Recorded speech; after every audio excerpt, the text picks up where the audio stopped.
What up? It's your boy, the Incredible Man, and I'm back at it again.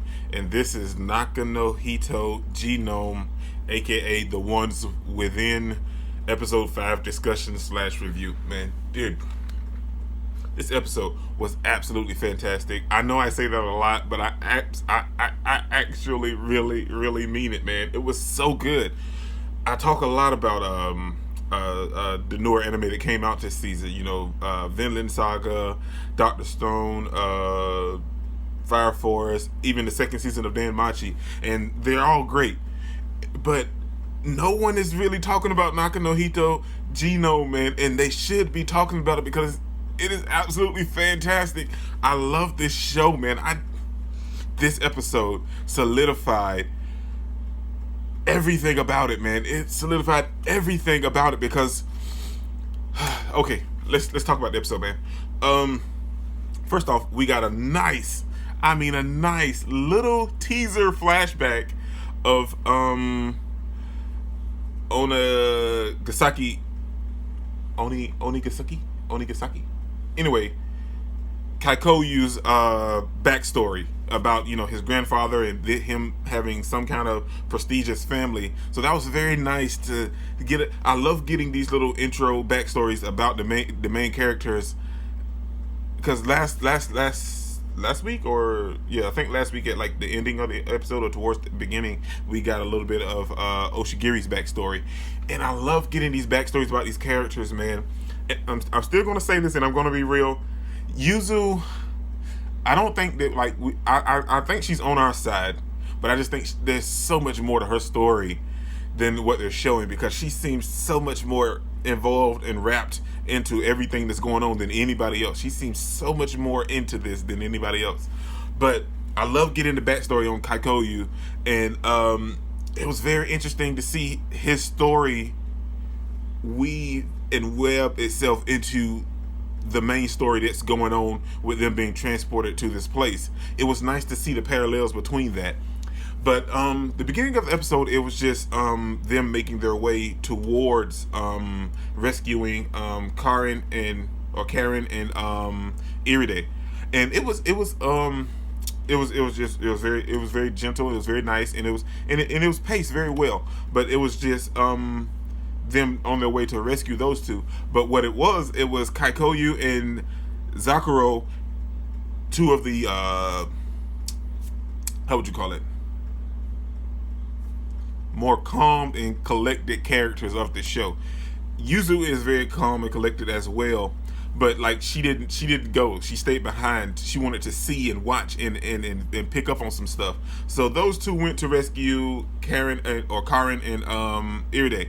And we get there and we see that there was a lot of comedy going on in that part once we saw Iride and Karen in the birdcage, and then we find out that the demon girl actually keeps all of the people that she kidnaps and makes them like butlers or maids for her, and her grandfather goes along with it. And then we see Iride escape and try to run away, and Karen gets taken and is forced to be a maid. But now this is when the whole story picks up and get interesting and takes a hard left. We find out that Oshigiri is going through some stuff because his sister was taken by the same people that's taken them from the game. We learned that last week, I think, or the week before, and They kind of go into that a little more, and they even give a brief backstory of him trying to search for her and his parents and the police and everybody getting involved. And then that's what I'm saying. This is where it got real weird, man. They met up with Iride and they tried to hatch a plan to rescue all of the other girls that had been kidnapped in Karen. I keep mixing it up. I don't know which one I want to call her. And then we see them hatch a plan, and they all went into 3 different locations to search for the dungeon that the girls was held in. And Oshigiri comes in contact in another building, and he sees a bracelet with his sister's name on it. Now, so that guarantees that his sister was there, but the girl, and later in the episode, the demon girl says she doesn't remember his sister, and so, but she was playing on Oshigiri's emotions to try to trick him. which that was this chick, man, this chick. But then what I was saying about this episode is that now it became real because everybody kind of peeled off to handle some different stuff, and Iride runs into the grandfather, and the grandfather just knocks him out. But he wasn't knocked out unconscious. He was just knocked out a little, like he knocked him down, but he wasn't unconscious because at that point the grandfather grabbed him and was getting ready to kill him, and Paka-san showed up. And this is where the story took a hard left and got very, very interesting.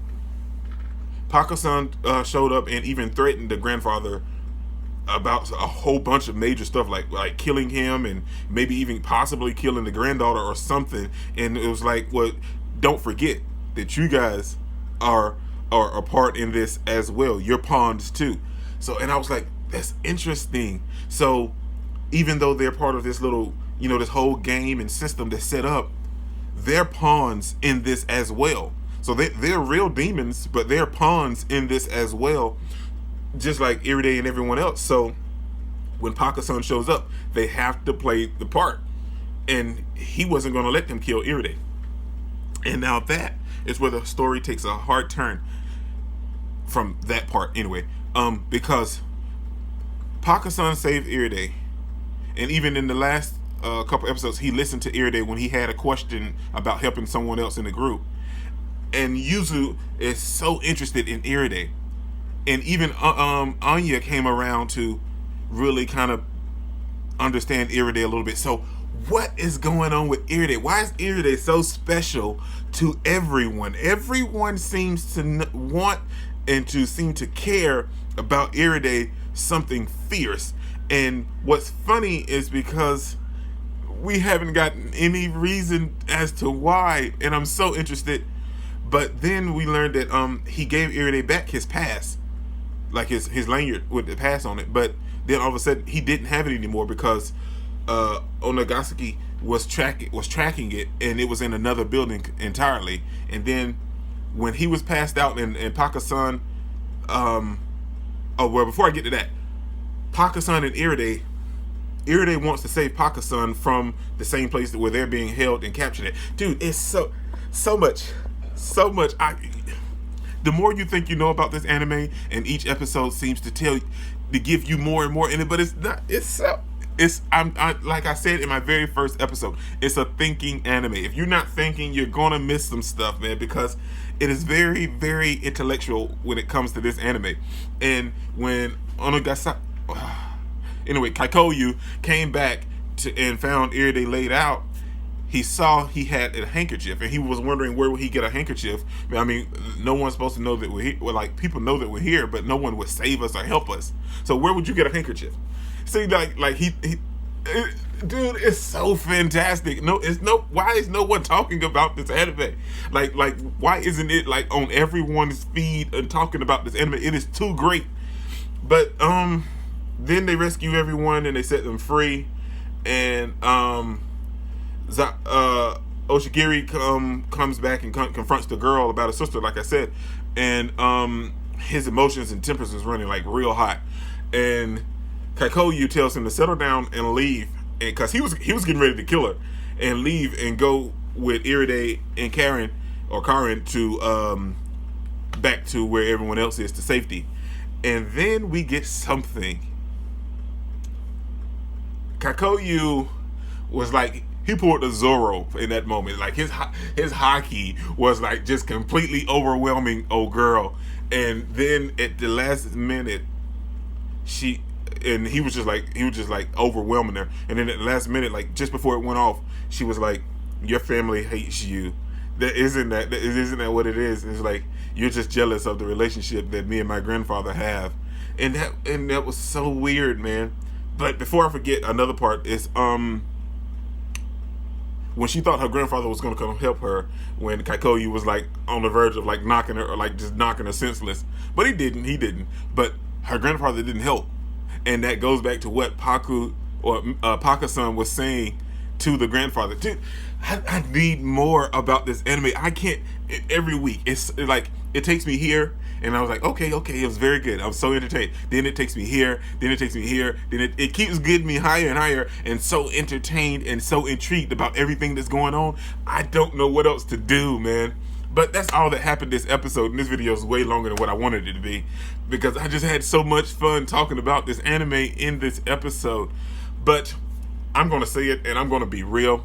This was a Kaikou episode all day long, and it was absolutely glorious, man. I absolutely enjoyed each moment of seeing him on screen and interact with everyone else, and I love his and Zakuro's relationship. They, like, you could tell that they are really becoming like best friends out of everyone in the group. Like, they're all friends, but that you could tell that there's certain ones that's like really, you know, like they're really clicking with each other. But I enjoyed it. I enjoyed it. This is your boy Nick Incredible, man. Don't forget to smash that like button till you can't smash it anymore. Comment down below, and I'll be sure to respond to each and every one of them, and subscribe. But only if you really want to, man. And remember that anime matters, anime is greatness, and anime is life, man. Peace out.